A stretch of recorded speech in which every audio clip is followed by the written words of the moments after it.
참 좋네요. 이렇게 오지 마라 그랬는데 와서 앉아 있네.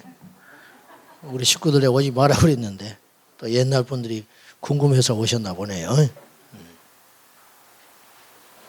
이제 아시겠지만 제가 2005년 6월 달에 개척을 했어요.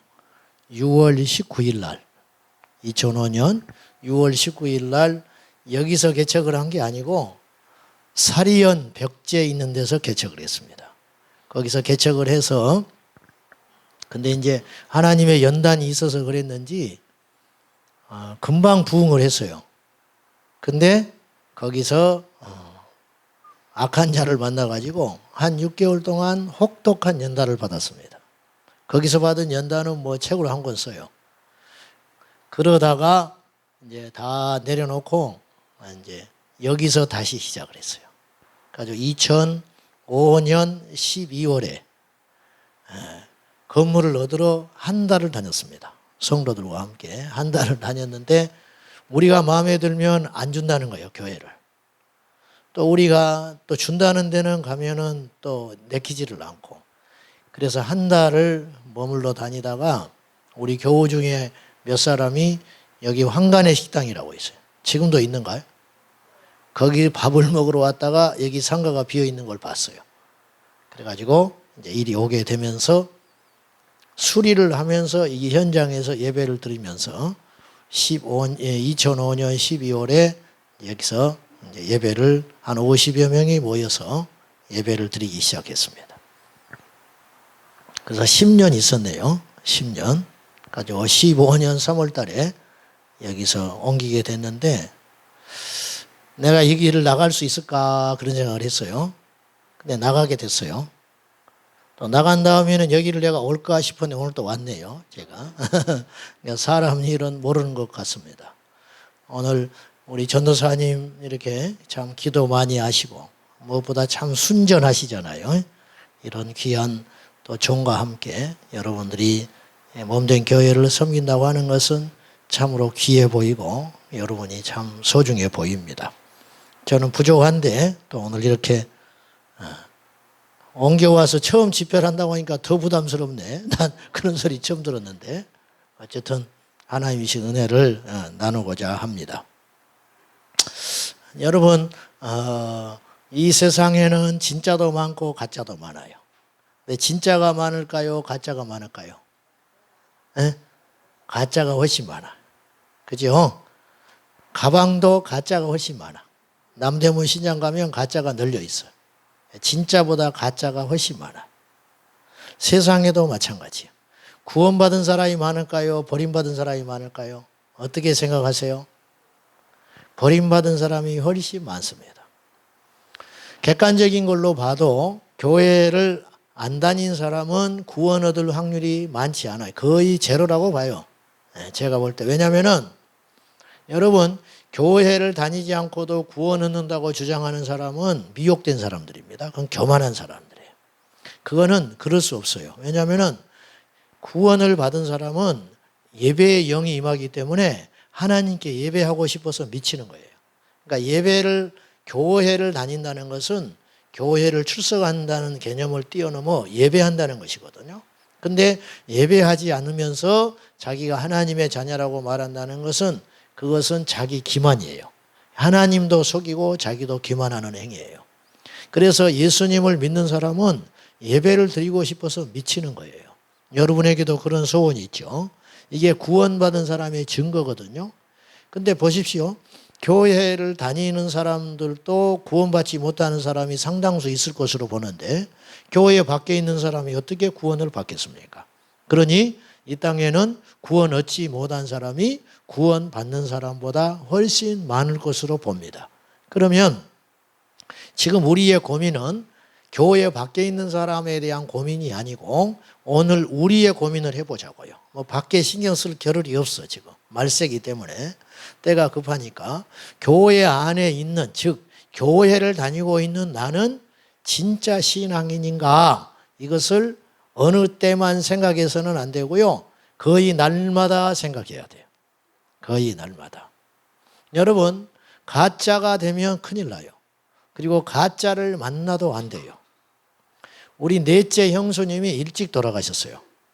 30대에 돌아가셨어요. 30대. 근데 이분이 몸이 몹시 약했어요. 처음에 어디서부터 시작이 되냐면, 몸이 망가지기 시작한 것이 언제부터 시작됐냐면, 삽교천 분인데, 이분이 충청도 예산 분인데, 이제 그 지역에 사실 때 어느 날 배가 아파서 견딜 수가 없어가지고 밤에 병원을 찾아갔어요.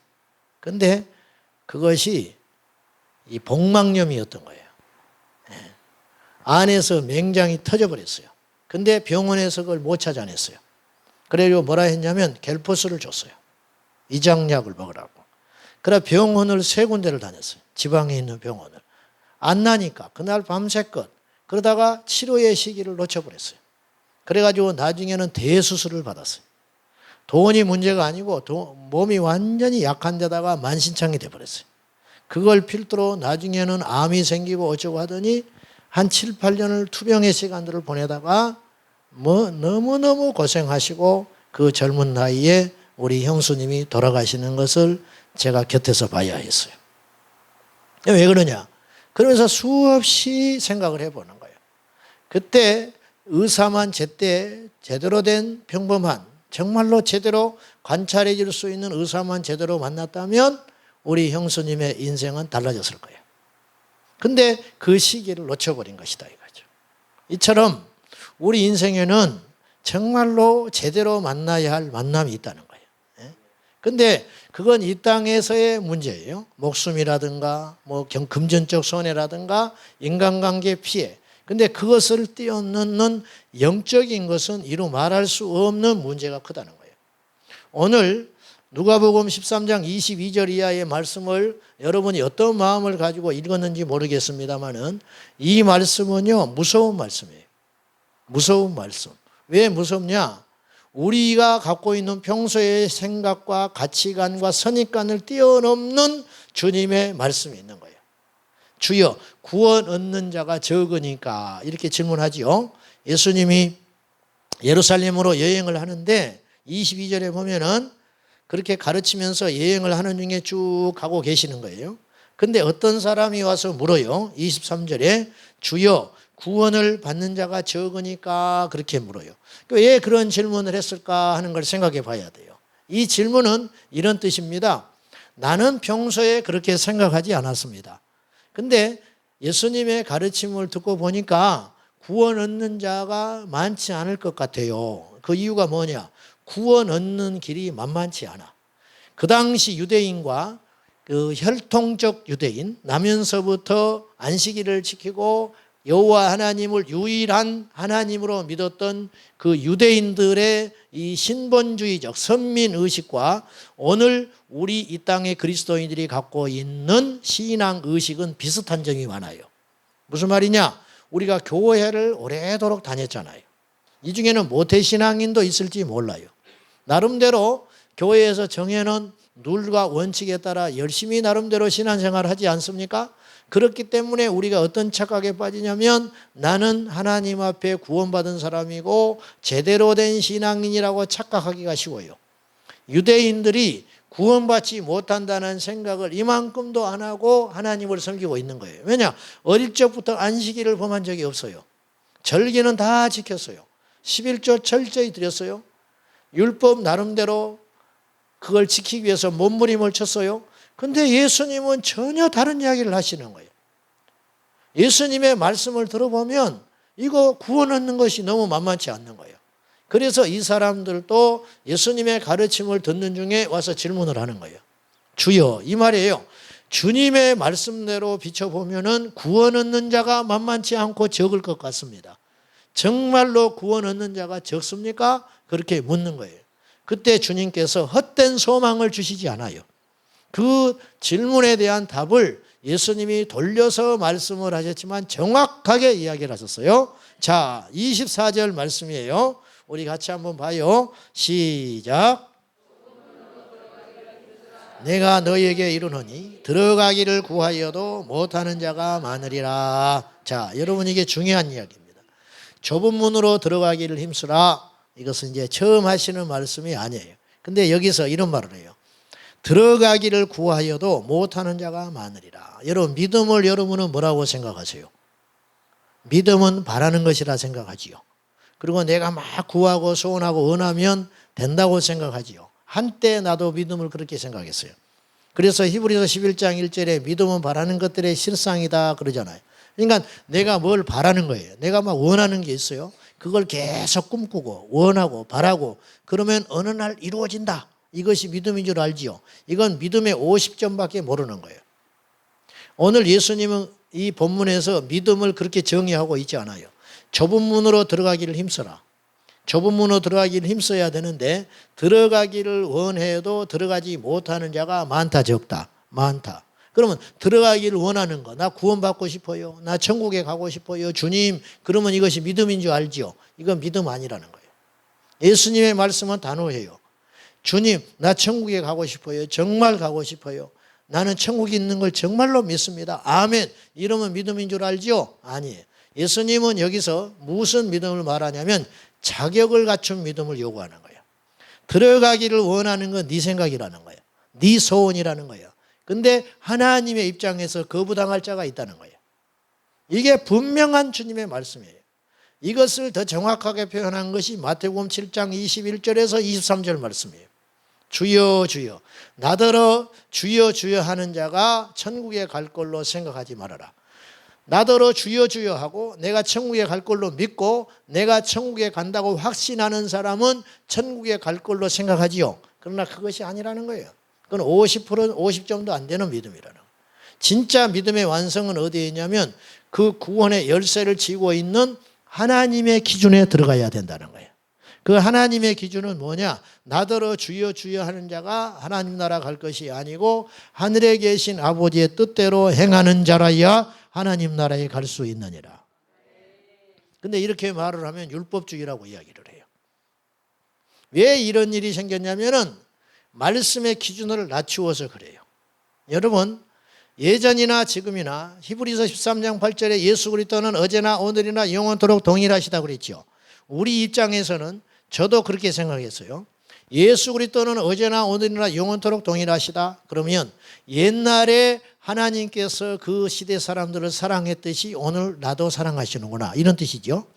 옛날에 하나님께서 능력을 행하시고 병든 자를 고쳐주시고 이스라엘 백성들을 철저히 보호하신 것 같이 오늘 예수 그리스도를 믿는 우리를 보호해 주시고 기적을 베풀어 주시고 병 고쳐주시고 책임져 주시구나. 할렐루야. 그러나 이건 우리 입장이에요.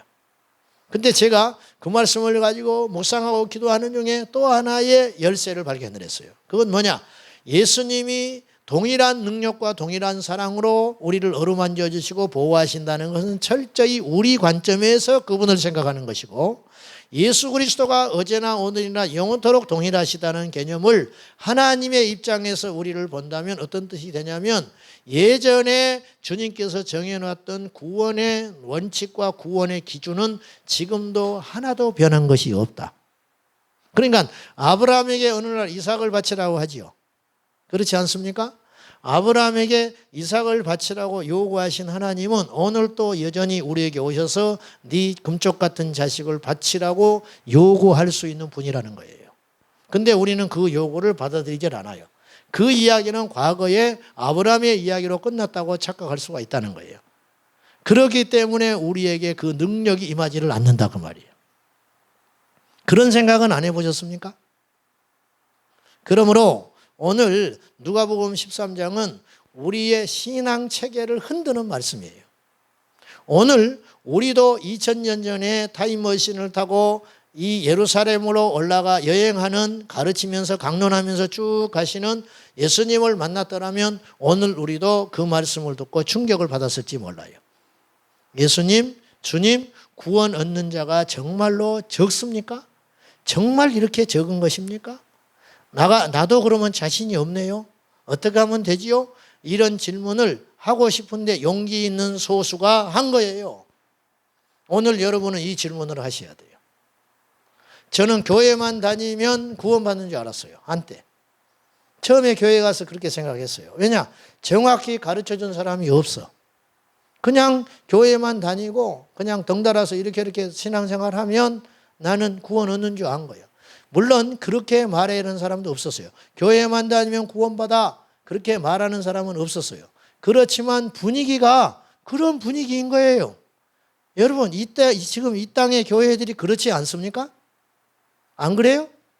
그냥 교회만 다니면 된다라는 생각을 하기 쉬운 교회잖아요. 지금 흐름들이 속지 말라는 거예요. 천국은 있다고 믿는 사람이 가는 나라도 아니고 그것을 들어가기를 원한다고 해서 들어가는 나라가 아니고 그렇다고 해서 들어가지 못한다. 주님께서 딱 못 박아버렸어요.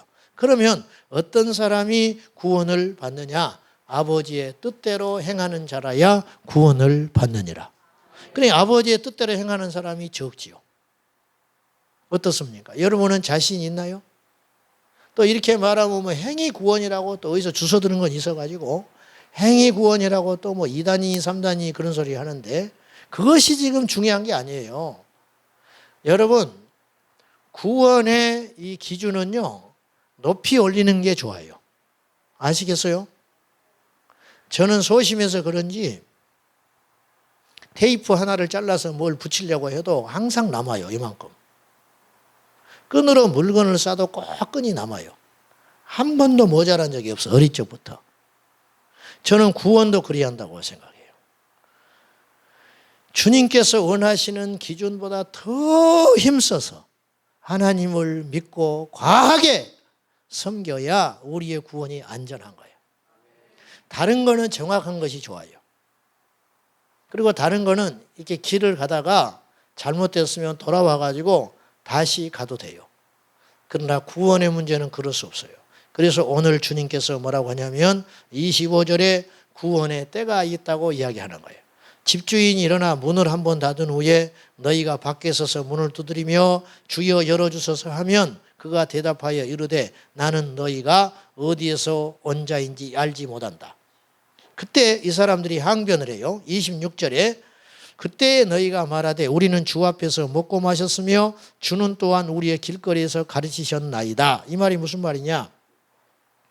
내가 예수님과 함께 밥을 먹었고요. 예수님이 가르치실 때 밑에서 아멘 하면서 그 말씀을 들었나이다. 그런데 나를 모른다고 하실 수 있습니까? 그런다는 거예요. 주님, 내가요 목회를 한 사람이에요. 주님, 내가 개척교회를 섬긴 사람이에요. 주님, 내가 건축원금을 얼마를 한 사람인지 압니까? 내가 전도한 사람이 몇 명인지 아세요? 내가 우리 전도사님한테 넥타이를 몇 개나 사준지 아세요? 응? 근데 주님은 나를 모르신다고요? 이 말 아닙니까? 우리가 그렇게 하면 예수님이 나를 기억하시고 구원받은 걸로 착각하지 말아라. 나는 너희를 알지 못한다. 여러분, 예수님이 모르는 사람이 누가 있어요? 어린아이도 알고 우리의 머리털 숫자도 아시는 분인데 모르는 분이 누가 있어요? 여기서 모른다는 뜻은 뭐냐면 나는 너희와 상관없다. 무서운 말 아닙니까? 무서운 말. 사랑하는 여러분, 오늘 우리가 이 자리에 왜 왔지요? 우리가 왜 이 자리에 왔어? 내가 오늘 하는 설교가 마지막이라면 저는 무슨 설교를 해야 되겠습니까?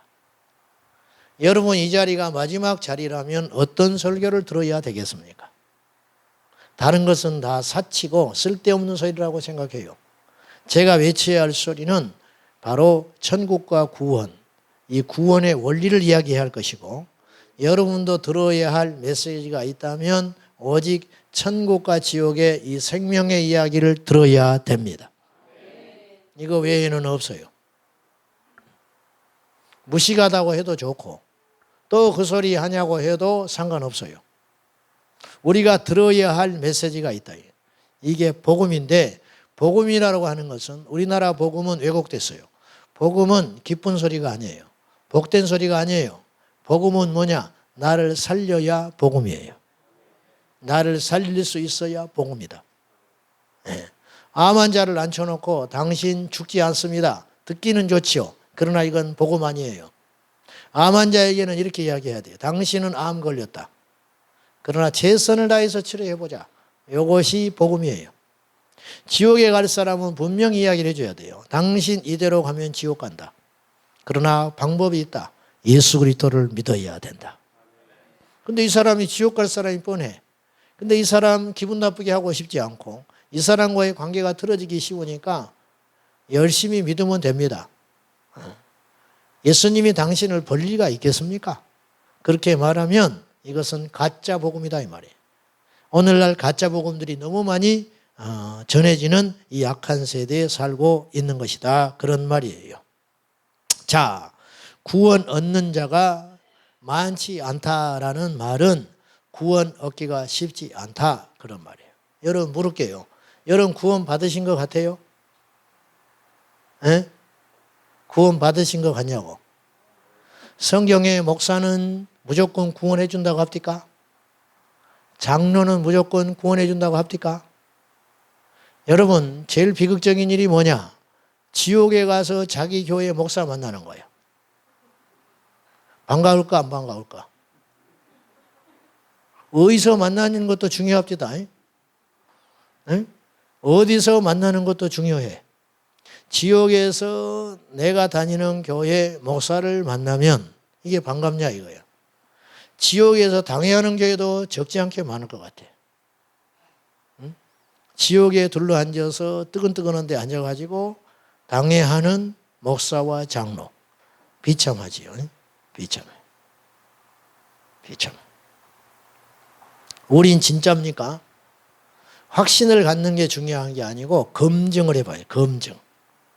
조건이 충족돼야 돼. 하나님의 기준에 들어야 돼. 하나님의 기준에. 그러면 우리가 구원받지 못했는데 구원받았다고 착각하게 하는 요소들이 뭘까? 이걸 따져봐야 돼요. 첫째는 교회를 열심히 다니니까 구원받은 걸로 착각할 수 있어요.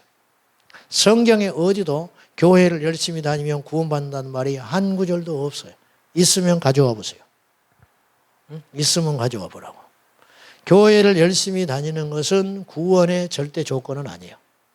그렇다고 해서 구원받은 건 아니에요. 진짜 구원받은 열매는 무엇이냐면은 우리 삶의 가치관이 달라져야 돼요. 박영규 목사님이라고 아세요? 천국 지옥 간증을 많이 하시는 분이에요. 돌아가셨지요. 성남제일교회 담임하셨던 목사님. 이분은요. 그 학교 재단 이사장이어가지고 땅을 2만 평 갖고 있어요. 땅을 2만 평 갖고 있었어요. 근데 그 땅값이 올라가지고 분당 야탑동에 땅을 갖고 있어요. 옛날에. 땅이 2만 평이니까 한 평에 1,000만 원씩 했대요. 재산이 얼마냐? 2천억. 2천억.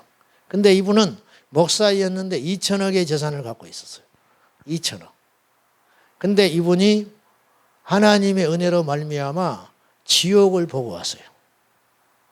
보고 와가지고 어떻게 했냐면 그 2천억을 정리해버렸어요. 이래야 진짜예요. 이것이 진짜예요. 믿으면 사람은요 어떻게 되냐면요 믿음대로 살 수밖에 없어요.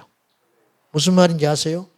믿음으로 살기도 하지만 즉 믿음을 재산으로 살아간다고 말해요. 광야에서 이스라엘 백성들이 만나와 메추라기와 생수를 하나님이 공급해 주신 것으로 살았는데 그들이 농사하지 않았지만 먹을 것이 생겼어요. 신명기 8장에 보면 사람이 떡으로만 살 것이 아니고 여호와의 입에서 나오는 말씀으로 살 것이니라. 그렇지요. 이게 근데 굉장히 비상적인 이야기예요. 뭐 성경만 읽으면 먹을 것이 생길까? 열심히 예배를 드리면 먹을 것이 생길까? 말씀으로 산다고 그랬으니까 믿음으로 살라는 말인데 모세가 이 말씀을 선포하면서 증거를 들었어요. 너희가 광야 40년 그때 끝자락이거든요. 이제 곧 가나안 땅에 들어가요. 그래서 1세대가 다 죽었어요. 여호수아와 갈렙만 남고 다 죽었어. 모세 이 세 사람 남았나요? 근데 이제 모세도 곧 죽을 사람이라 이 세 사람이 남았는데 모세가 마지막 설교를 하는 거예요. 이것이 신명기서예요. 그때 설교를 하면서 모세가 뭐라고 하냐면 이 1세대 애굽에서 나온 기성세대가 다 죽어버리고 그 다음 광야에서 태어난 세대와 어린아이 손잡고 나온 그 세대만 남았어요. 그 세대가 혹시 또 잊어버렸을까 봐 마지막 모세가 피를 토하면서 설교한 것이 신명기예요. 그래서 새로운 명령이라 그래서 신명기라. 계속 한 이야기를 반복해서 또 하는 거예요. 이스라엘 백성들에게 모세가 한 이야기는 두 가지밖에 없었어요. 첫째, 율법을 지켜라. 말씀을 지켜라는 거예요.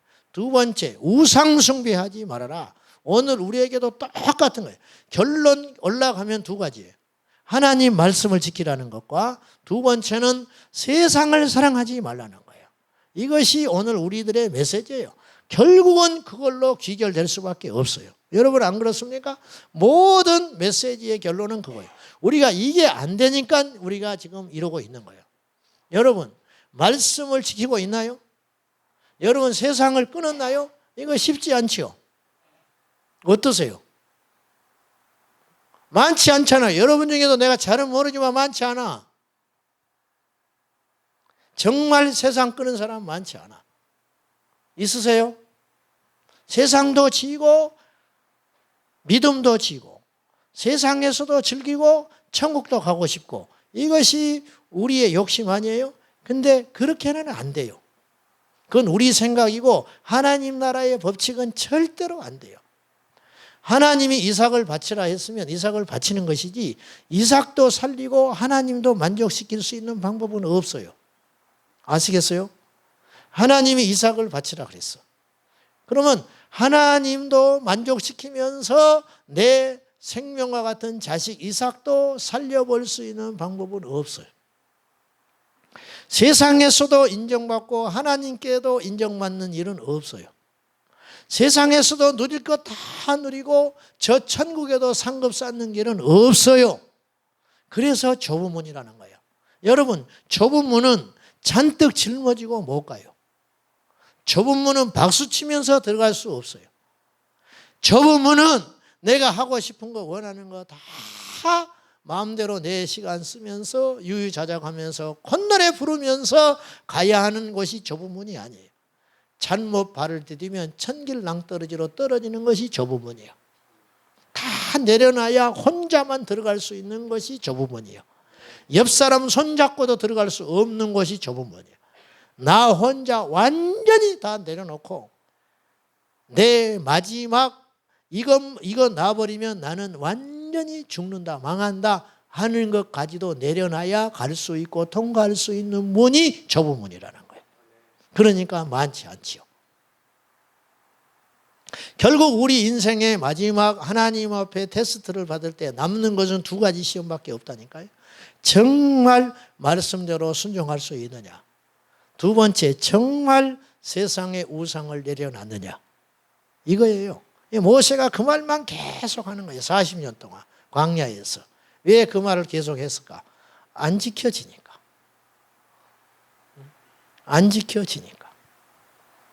어느 목사님이 교회에 부임을 하셨다는 거예요. 부임해가지고 첫 주 설교에 서로 사랑하시오 그렇게 설교했어요. 막 성도들이 너무 은혜를 받았어요. 목사님이 진실해 보이고. 그래서 그 다음 주에 이제 기대하면서 또 설교를 들었어요. 근데 그 다음 주에 와서 또 설교를 했어요. 똑같은 설교. 서로 사랑하시오. 그러니까 성도들이 아멘이 절반으로 줄었어. 왜냐하면 지난주에 했던 설교를 똑같이 하니까. 셋째 주가 됐는데 또 목사님이 서로 사랑하라고 설교를 한 거예요. 그러니까 이제 아멘을 안 해버려 사람들이. 그러면서 좀 얼굴이 안 좋아. 근데 넷째 주가 됐는데 이 눈치 없는 목사님이 또 서로 사랑하라고 설교를 했어. 그러니까 이제 교인들이 못 참아요. 우리를 뭘로 보고 맨날 사랑하는 소리만 하냐. 그래서 장로님한테 이제 조르기 시작해서 장로님 너무한 거 아니냐. 어떻게 오시자마자 본전도 안 떨어졌을 것인데 옛날 교회에서도 설교한 게 많으실 텐데 어떻게 오자마자 맨날 서로 사랑하라는 소리만 하냐. 우리 무시하는 거 아니냐. 그러니까 장로님들이 진정을 시켰어요. 여러분 목사님이 지금 이사 오고 정신이 없어. 그냥 바빠서 그러겠지. 다음 주에 한 번 더 기다려 봅시다. 다섯째 주가 됐는데 또 서로 사랑하라고 그래요. 그러니까 성도들이 이제 폭발해 버렸어. 이건 안 된다. 이런 목사님하고 어떻게 우리가 교회를 평생 섬기냐. 그래가지고 장로님이 가서서 목사님한테 대표로 가가지고 민망하지만은 목사님 이사하시고 정신없고 바쁘신지는 알지만은 서로 사랑하라는 설교를 5번이나 하셨습니다. 그러니 다음 주에는 다른 주제의 설교를 성도들이 듣기를 원하니 바쁘시겠지만 다른 설교를 좀 해 주십시오 그랬어요. 그랬더니 빙긋이 웃고 대답을 하네. 그리고 장로님이 점잖게 나왔어요. 6째 주가 됐는데 또 서로 사랑하라. 그러니까 성도들이 이건 완전 우리를 무시하는 거다. 그리고 장로님도 체면이 말이 않게 돼버린 거예요. 장로님들이 좋게 가서 건의를 했는데 장로님 의견을 묵살해버린 거예요. 그러니까 장로님도 이제 더 이상 견디지를 못했어요. 그래서 목사님한테 가서 단판을 쳤어요. 계속 이대로라면 곤란합니다. 그러니 다른 교회를 가셔야 됩니다. 자꾸 이러시면. 그래서 한 번 더 기회를 줬어. 그 다음 주에 어떤 설교였을까? 서로 사랑해라. 그래가지고 이분을 내보내기로 했어요. 목사님 더 이상 우리하고는 안 맞는 것 같습니다. 그리고 내보냈어요. 그때 또 목사님 아무 소리 안 하고 짐을 싸서 나갔어. 갈 데도 없는데. 나간 다음에 장로님들이 생각을 한 거예요. 교인들하고. 그분이 말씀을 전하는 거나 그런 걸로 보면 바보는 아니다. 응? 분명히. 왜 그런데 계속 주야장창 서로 사랑하라는 설교만 했을까? 이게 이제 또 궁금하잖아. 또 우리나라 사람은 궁금하면 못 참아요. 그래서 떠난 목사님을 따로 찾아가서 물어봤다는 거예요. 어째서 우리에게 계속 그 설교를 했냐? 그랬더니 목사님이 이렇게 이야기했어요. 자기가 교회 부임하여 어떤 메시지를 전할까 하나님 앞에 기도했는데 하나님께서 사랑하라고 설교를 하라고 하셨다는 거예요. 그래서 사랑하라고 설교를 했다는 거예요. 그러면 성도들이 전부 바뀔 줄 알았다는 거예요. 서로 사랑할 줄 알았다는 거예요. 근데 한 번 설교를 해도 다 안 바뀌더라는 거예요. 그래서 또다시 이 설교를 했대. 2번 설교를 해도 안 바뀌더래. 3번, 4번, 5, 6번을 해도 성도들이 다 사랑하지 않더라는 거예요. 그래서 자기는 이것이 해결될 때까지 사랑하라고 설교를 하려고 그랬다는 거예요. 그때 성도들이 깨달았어요. 우리 목사님은 진짜 목사구나. 사람의 눈치를 살피지 않고 하나님의 입장에서 말씀을 전하는 진짜 참 종이구나. 그래서 그 목사님을 모시고 왔대요. 우리 전도사님도 다음 주부터 똑같은 설교를 할 거예요. 저도 매주 똑같은 설교를 합니다. 무슨 설교 하는지 아세요? 예수 잘 믿으라고. 결론은 그거예요. 할렐루야. 예수만 잘 믿으면 돼요.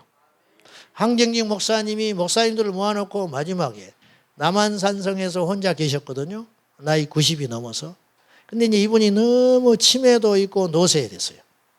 그래가지고는 우리나라 그때 내노라 하는 목사님들이 황정직 목사님이 이제 마지막 볼 수 있을 것 같다. 이분들도 바쁘고 한 목사님은 연세가 많아지니까 그날 작심을 하고 그 기라성 같은 목사님들이 약속을 하고 한경직 목사님을 생전에 마지막으로 뵐지도 모른다 해가지고 어려운 시간들을 쪼개가지고 남한선성에 모였어요.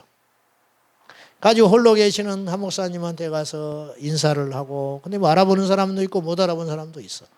근데 그 목사님들이 쭉 모였는데 한경직 목사님한테 부탁을 했다는 거예요. 목사님, 우리 후배 목사들한테 해줄 수 있는 말씀이 있으면 한마디만 해주세요. 그랬어요. 그래가지고 이제 눈을 탁 뜨고 목사님을 보는 거예요. 저 귀한 목사님의 입에서 무슨 말씀이 나오고 하고 이제 대선배의 말씀을 들으려고 딱 했는데 황정기 목사님이 한마디 했어요. 목사님들 예수 잘 믿으시오. 그리고 끝. 너무 싱거운 이야기인데 이 이야기가 내리에 박힌 거예요. 예수만 잘 믿으면 돼요. 아시겠어요? 이 교회는 저 식당에서 안 싸우는가? 그런 교회가 많아. 안 싸워? 아직까지는 안 싸워. 이제 앞으로 싸우는 일이 있을지도 몰라.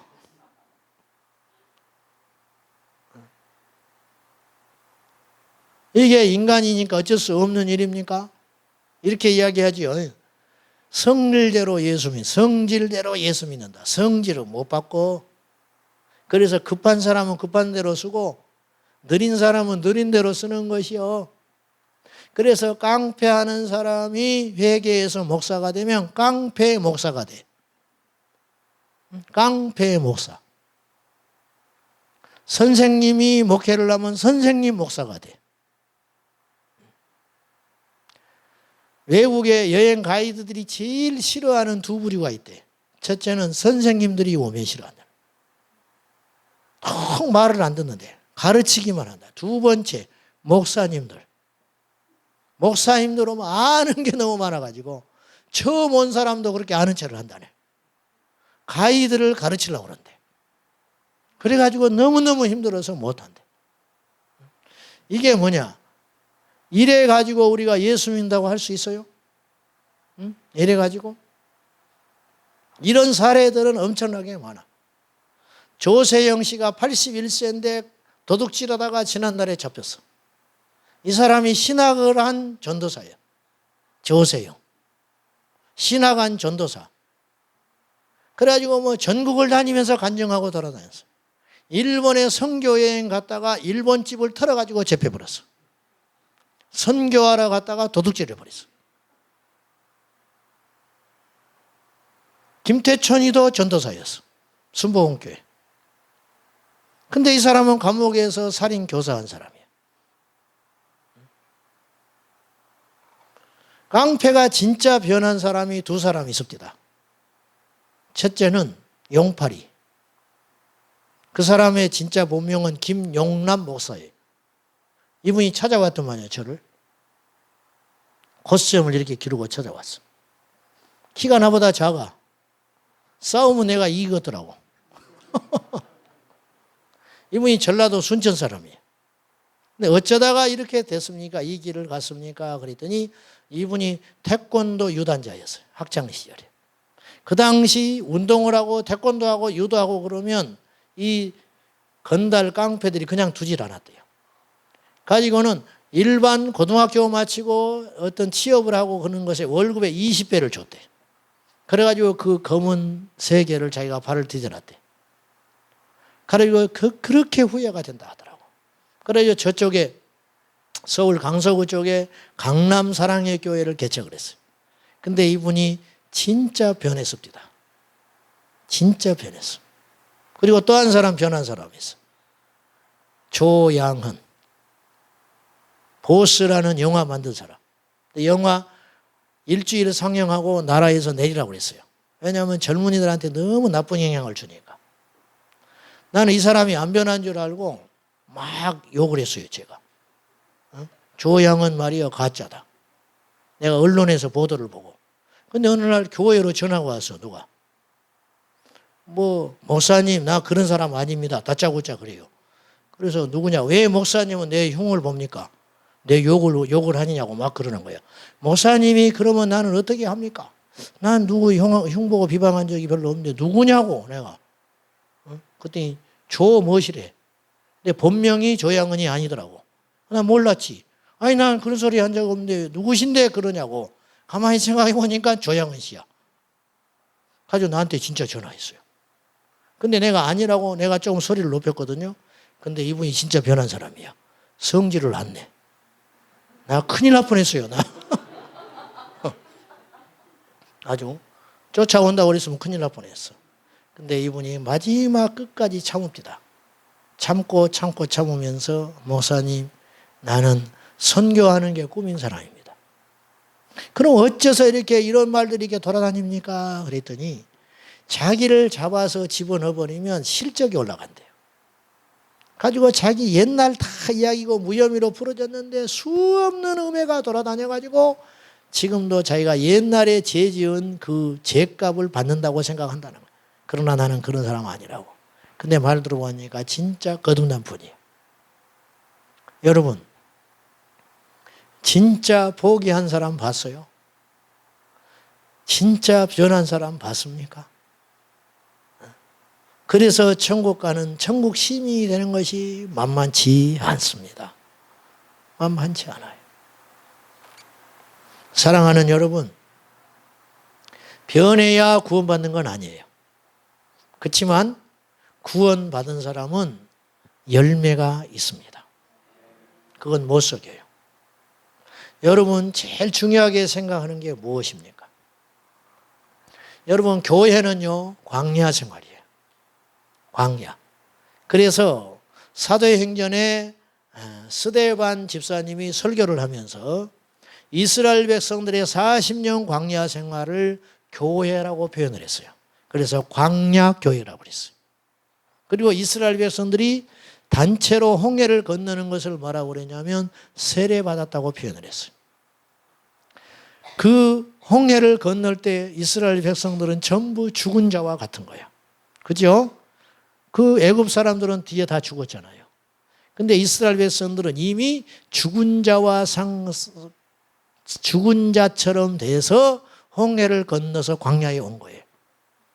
우리가 세상이라고 하는 애굽에 머물다가 내 자아의 죽음을 통하여 교회를 들어왔는데 여전히 교회에 와서도 일시적이지 시간 지나면 애굽에서의 그 기질이 드러나더라는 거예요. 그래서 여러분이 철야 기도를 해도 시간이 지나면 옛 자아가 나와요.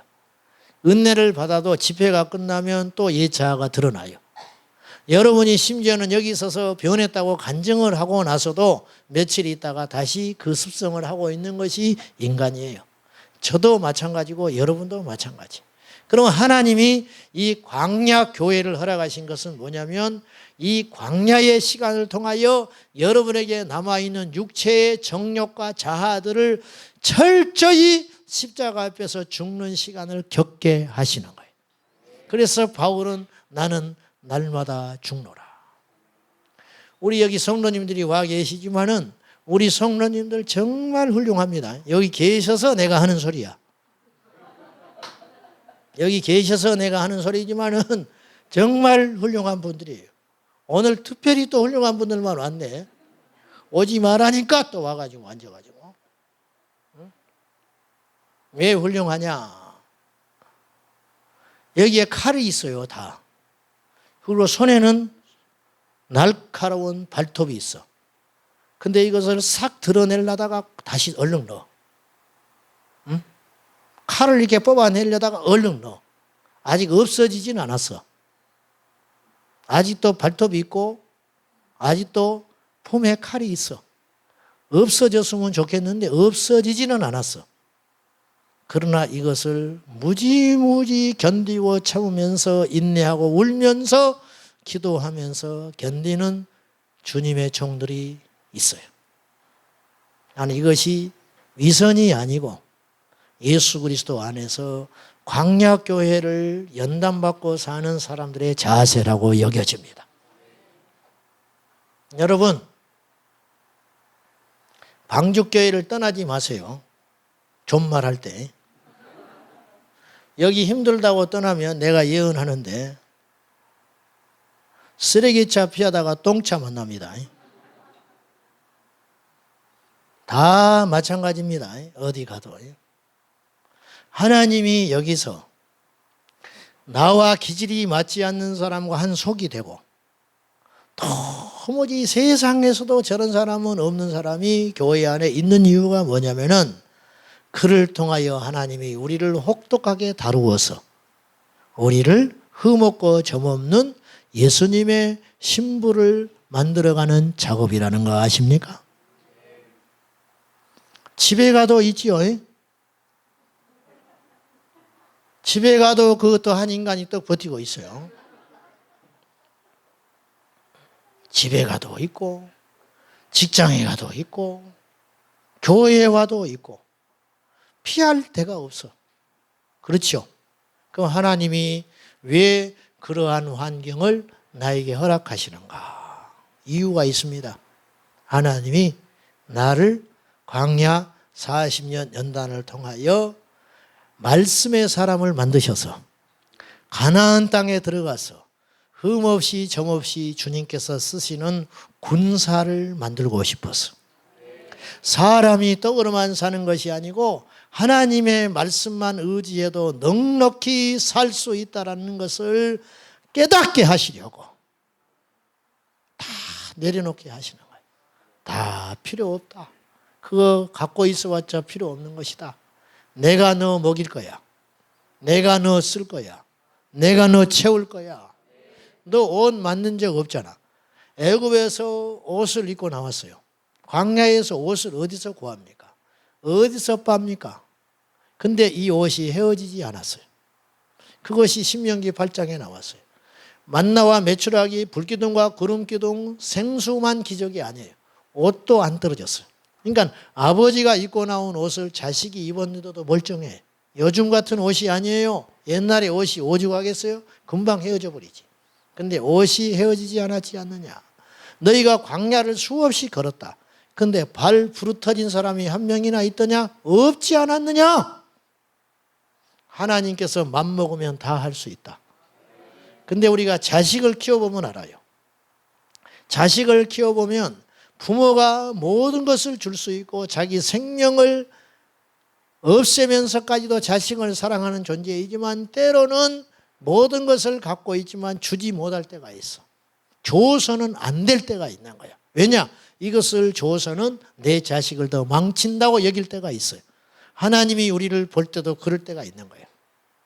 그 시간을 견디고 하나님 앞에 나의 믿음을 드릴 때 내 재주와 내 과거와 내 형편과 내 상황과 상관없이 하나님께서 들어 쓰시는 날이 온다는 것이죠.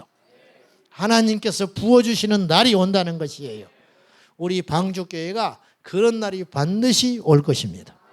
여기 모인 성도님들이 반드시 그런 날이 오게 될 것입니다. 그러기 위해서는 우리가 하나님과 우리 관계가 건강해야 된다는 거예요. 우리와 하나님의 관계가 온전해야 된다는 거예요. 사랑하는 여러분, 예수 그리스도 안에서 구원받아야 되고 구원받은 자는 주님 안에서 무럭무럭 자라나되 어느 정도까지 자라나야 되느냐? 그리스도의 장성한 분량에까지 자라나야 합니다. 여러분, 성도라는 말은 우리가 아니 한국교회 상황에서 성도 그러면 집사되기 전 세례를 받았지만 아직 집사직분 받기 전의 사람을 성도라 일컬어요. 그죠? 현실적으로 그렇잖아요. 근데 성경적인 의미의 성도는 세인트예요. 성자. 그러니까 모든 예수를 믿는 우리들은 성도인 거예요. 거룩한 무리. 우리가 다 성자인 거예요. 성자. 가끔 성자들이 있어요. 김성자도 있고 신성자도 있고 이성자도 있는데 그런 성자 말고 예수 안에서 진짜 확 변해버린 사람. 여러분, 하나님의 나라는 크기에 있지 않아요. 우리 일산 방주교회가 그 이름에 맞게 일산의 방주가 되십시오. 그러니까 이곳에 오는 사람은 다 사는 거예요. 그래서 방주교회. 방주에 오르면 다 살잖아요. 방주에 올랐던 8명은 다 살았어요. 그러니 이 방주교회에 몸담고 방주교회에 와서 예배드리고 방주교회에서 양육을 받고 말씀을 듣는 모든 자는 100% 산다. 그러니 사이즈가 중요한 게 아니라 한 영혼 한 영혼을 소중히 여기면서 이제 앞으로 우리 방주교회가 하나님 앞에서 지금도 이 어려운 때 이렇게 부흥을 주셨고 또 하나님의 은혜를 주시고 있는 중이지만 앞으로도 더 크게 사용하실 거예요. 문제는 사용하기 위해서는 연단도 받고 우리 온 성도님들이 치러야 할 대가가 있다는 거예요. 그것을 이겨내기 위하여 여러분에게 성령의 능력이 필요합니다. 여러분에게 기도의 능력이 필요합니다. 이곳에서 기도가 쉬지 않기를 축복합니다. 기도가 쉬면 안 돼요. 내 집은 만민이 기도하는 집이라 일컬음밖에 될 것이라 그렇게 말했거든요. 제 의라고 생각하지 말고 용서하고 들으십시오. 여기 뭐 증인들이 있으니까 옛날 우리 같이 있던 식구들도 있고 그러니까 저희 교회는요 여기 있을 때도 그랬어요. 100명이 모이면 철야기도를 50명이 나왔어요. 철야기도는 항상 50% 나왔어. 200명이 모이니까 철야기도가 200명이 나왔어요. 저기 가서도 마찬가지. 지금은 공간이 부족해서 그렇지만은 여기 뭐 증인들이 다 있어요. 우리가 1000명 돌파할 때 철야기도 450명, 500명 모였어요. 지금은 680명, 700명 가까이 옵니다. 공간이 좀 더 넓으면 더 많이 올지도 몰라요. 그냥 공간이 제한돼서 그렇지만 제가 말씀드리고 싶은 건 뭐냐면은 교회는 인간의 지혜와 지식으로 끌고 가는 게 아니에요. 교회는 기도의 힘으로 가는 거예요. 박사학위 1000명 있는 사람 필요 없어요. 변호사 몇 명 있다고 자랑하는 교회도 있고 우리 교회는 의사가 몇 명 있다 자랑하는 교회도 있는데 그거 다 부질없는 자랑입니다. 정말로 교회가 세상을 이길 수 있는 경쟁력은 무엇이냐? 기도하는 것입니다. 우리 방주교회가 이 마지막 시대에 예수님의 구원의 방주의 역할이 되기 위해서 끊임없이 기도하는 교회, 끊임없이 은혜를 사모하는 교회, 24시간 이 성전에서 기도의 소리가 끊어지지 않게 될 때 마귀는 수없이 공격하고 넘어뜨리려 하고 교회 하나가 만들어지고 특히나 생명 있고 강력한 교회가 예수 그리스도의 핏부림 안에 세워지는 꼴을 못 보고 끊임없이 공격하고 주의 종을 좌절시키게 만들고 우리들을 넘어뜨리게 할 것이지만은 그때마다 기도하며 돌파하고 할렐루야, 기도하며 또 고비를 넘어가고 할렐루야, 넘어가면 우리도 모른 채 우리 안에 영적인 내성이 생기고 영역이 생겨서 사단의 권세가 클수록 우리가 더 강해지게 될 것입니다. 그러므로 기도로 돌파하시기를 축복합니다. 기도로 넘어가며 24시간 이 성전이 항상 열려 있어서 기도하는 소리, 예배하는 소리, 찬양하는 소리, 하나님 앞에 애통하는 눈물의 기도가 끊어지지 않는 하나님의 교회가 된다면 하나님께서 기뻐 받으시는 귀한 역사가 일어나게 될 줄로 믿습니다. 정필도 목사님이 책에서 이런 말을 했어요. 부산 수영로 교회를 개척하시고 얼마 안 됐는데 성도들이 막 밀려오기 시작했어요. 근데 어느 날은 나이 많은 어느 교회에서 은퇴하신 전도사님이 오셨더래요. 그러면서 정필도 목사님 막 개척한 정필도 전도사님에게 이렇게 이야기를 하는 거예요. 전도사님의 눈물의 기도가 이 성전에 가득 차게 되면 하나님께서 이 교회에 수많은 영혼을 보내주신다고 하셨다고. 그래서 이분이 그 메시지를 하나님의 음성으로 들었대요. 그리고 정필도 목사님은 무릎으로 목회를 하기 시작했어요. 그분의 설교는요 어렵지 않아요. 그분은 많이 배운 분입니다. 서울대학교 나온 엘리트입니다. 그리고 공군 군목을 했고 종신대야 대학을 나왔는데 이분은 신학자 이야기 거의 하지 않습니다. 그분의 메시지는 아주 단순합니다. 그런데 하나님께서 그에게 영적 권위를 주셔가지고 그 메시지를 통하여 수많은 영혼이 그 교회에 몰려오기 시작했어요. 그 힘이 어디서 오는가? 그건 기도의 능력에서 오는 것이에요. 사랑하는 여러분, 뜨겁게 기도하고 하나님을 구하고 우리 젊은 종을 통하여 여러분이 중심에 딱 서서 이 일산 방주교회를 중심으로 하나님의 나라가 점점점 확장되어서 이곳에 오는 자마다 구원받는 역사, 이곳에 오는 자마다 말씀대로 세워지는 역사, 이곳에 오는 자마다 세상 줄을 끊어버리고 완전히 예수 안에서 거듭나고 새로워지는 역사가 이 성전에서 일어날 수 있기를 예수님의 이름으로 축복합니다. 할렐루야. 진짜가 되십시오. 가짜는 절대 하나님 나라 못 갑니다. 절대 못 가. 가짜 목사, 가짜 장로, 선거 끝나고 떨어졌다고 떠나버린 사람은 다 가짜입니다. 다 가짜. 나 알아주지 않는다고 어떻게 하는 사람은 다 가짜입니다. 제가 흉 하나 볼게요. 나 흉을 잘 보는 사람이니까. 몇 년 전에 어떤 분이 멀리서 전화가 왔어요. 우리 교회로 오고 싶다는 거예요. 얼굴도 몰라. 그러냐고. 그 다음 날 왔더라고. 자기 자식들, 아내 막 데리고 왔어요. 가지고 이분이 예배 때마다 울어요. 딱 앞에 앉아가지고. 예배 때마다 한 1년을 미친 듯이 울어. 그리고 어느 때는 내가 설교를 하면요. 맞습니다, 목사님. 맞아요. 막 그렇게 맞장구를 쳐. 막 설교다가 깜짝 놀랄 정도로. 보통 아멘 하고 말거든.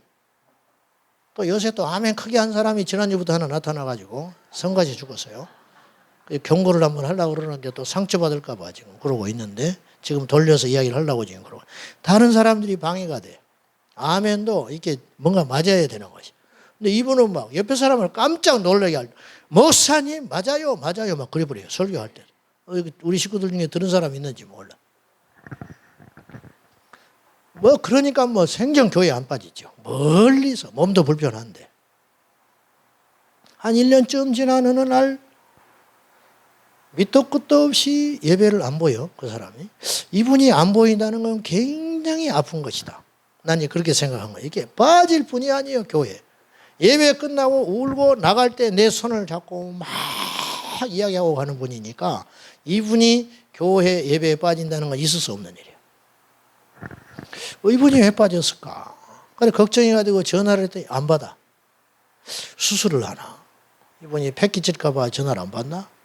그렇게만 생각한 거예요. 좋은 쪽으로. 그 다음 주에 오니까 부인만 왔어요. 그래서 부인한테 이제 아파서 안 온 줄 알고, 얼마나 아프길래 혼자 왔냐. 좀 불편하다고 그래. 그러고 이제 씩 갔어요. 아, 그렇구나. 근데 그 다음에 전화했더니 몇 번을 전화했는데 그 다음에 받아요. 근데 목소리가 다 죽어가. 그래서 굉장히 아프구나, 이분이. 그래서 어디가 그렇게 아프시냐고 뭐 어쩌고 했더니 사실은 아픈 게 아니었고, 이분이 나한테 대뜸 이렇게 이야기하는 거예요. 자기는 장교지 쫄병이 아니라는 거예요. 느닷없이. 군대도 아닌데 왜 이런 소리를 하나? 내가 쫄병 취급을 했나? 근데 가만히 이야기를 들어본 결과가 뭐냐면, 나를 그렇게 일반 성도처럼 취급하지 말아라 이 소리야. 자기는 장교라는 거예요. 장교. 나름대로 다 훈련받았고 내노란 교회에서 인정받고 왔는데 여기 오니까 1년 동안 자기를 장교 취급을 안 한다는 거예요. 가지고 가만히 여지를 들어보니까 더 솔직하게 해야 하고 싶은 말이 있어요. 뭐냐? 왜 대표기도를 자기를 안 시켜주냐 이거예요. 대표기도를 안 시켜주냐는 거예요. 그리고 안 보였어요. 그리고 바람과 함께 사라졌어. 지금 어느 교회에 가서 장교가 됐는지 나는 모르겠는데 우리 교회에 와서 장교가 취급을 안 해준다고 이분이 교회를 떠났어. 이것이 한국교회의 현실이야. 나는 뭐 뒤도 안 돌아봅니다. 뭐 어떡할 거예요? 여러분도 장교 되고 싶으세요? 에? 여러분도 대표기도 하고 싶으세요? 하세요. 많이 해. 그것이 그렇게 중요합니까? 우리는 언제 죽지요? 내 자랑은 언제 죽지요? 내 교만은 언제 죽습니까? 언제 내가 죽어서 예수가 삽니까? 우리는 언제나 죽지요? 우리는 언제나 진짜가 되지요? 우리는 언제나 광야 마치고 가나안 땅에 들어가지요? 여러분은 어디에 와 있습니까? 지금 애굽에 서 있습니까? 광야 40년 연단을 막 시작하는 초입에 서 있습니까? 아니면 광야 40년 연단을 다 마치고 가나안 땅 들어가기 직전에 있습니까? 아니면 가나안 땅에 들어와 있습니까? 여러분이요, 우리 모두 변합시다. 아주 변해야 됩니다. 변한다는 것은 내 의지와 노력으로 되지 않아요. 십자가를 통과해야 됩니다. 내가 죽어야 됩니다. 그래서 하나님이 나를 죽이시는 거예요. 그래서 사랑하는 자는 끊임없이 죽게 하시는 거예요. 이만큼도 틈이 없어요.